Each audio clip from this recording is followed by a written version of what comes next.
We've now moved the machine to our workbench and we'll remove the 4 thumb nuts to remove the top of the cab of the machine.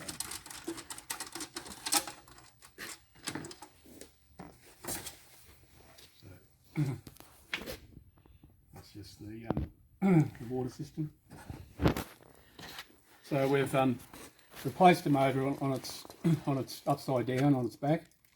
We've got the specification plate facing us, and we've got the motor mount with the horizontally slotted holes. With the slots that mount onto the machine also facing us. We've sat it onto the motor and we've just loosely tightened the 4 bolts that hold it on. Now we'll proceed to just sit it in place. It's an idea just to put an angle and just start the belt. And now we'll tighten the 4 bolts here. So we'll just tighten those up. Cut. So we've just lightly loosened up the 4 machine nuts and washers onto the machine. We've tensioned the belt roughly, be a little bit over 12-15 millimetre of movement. Don't over tighten the belt to start with. You will have to retension the belt after a little bit of running, so keep an eye on that, especially in the first couple of hours of running. Once it settles down, it shouldn't need maintenance very often, but it will need checking from time to time. So as you can see, the motor mount's slotted. So we just put a straight edge of some description between the 2 pulleys, the 2 cast pulleys, and just make sure we've got no gap. It's touching on all 4 points. If it's not, just move the motor mount across, or if you have the motor mounted a little bit incorrectly in the tension, you have a little bit of movement there to play with as well. So just make sure that's nicely aligned. So I'm happy with that at the moment, so we'll just nip these nuts up now. The slotted holes vertically are where you adjust the belt tension by moving the motor up or down. With a Phillips head screwdriver, remove the set screws.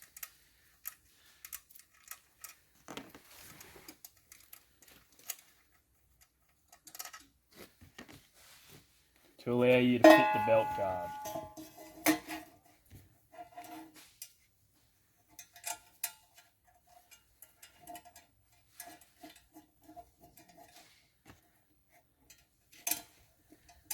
Now with the top back on the machine, we'll now set up the water tank. Supplied with 4 screws to secure to your bench. In the top will be the hose, which simply push into these fittings and lock on both ends.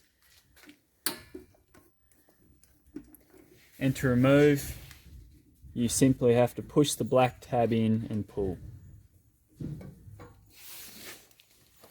Complete with the assembly.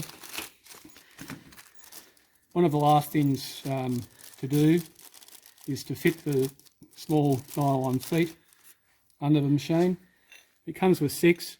We recommend fitting 6 evenly under the main machine, and those 4 under the back of the motor mount, because they all run about the same height, so that just stops any vibration back to the bench. So fit those last in case you slide it on the bench and they happen to fall off or something. They're glued on, but you can rip them off if you're too heavy with how you move the machine. The stainless mounts simply go onto the machine, and screws provided into a timber bench, screw it into position. These are the same screws we supply for the tank. There's just a temporary filler there. We just simply wind a drain in, drain hose supplied. We've fitted the 2 of those. So this is the aluminium polish end plate. So we've already taken the PSA backing off the rubber and adhered it to the plate. So that is just that that paper peel off. So you just take that off, just centralise the felt, and that just spins on to the 1/4 inch thread in the end, and that's what you'll use cerium oxide, or you can use your own choice of tin oxide or diamond, whatever polish you're using on that end plate. So it just spins on and off. The left hand end is also threaded, so you can fit a left hand end plate, which we can supply. When you get the water supply going, the taps can be adjusted and locked into position where you're happy with the water flow, or just simply turned off if you wish to. The same tap under your main tank to turn the main tank on and off. So I hope that was useful for you, and I hope you enjoy your machine.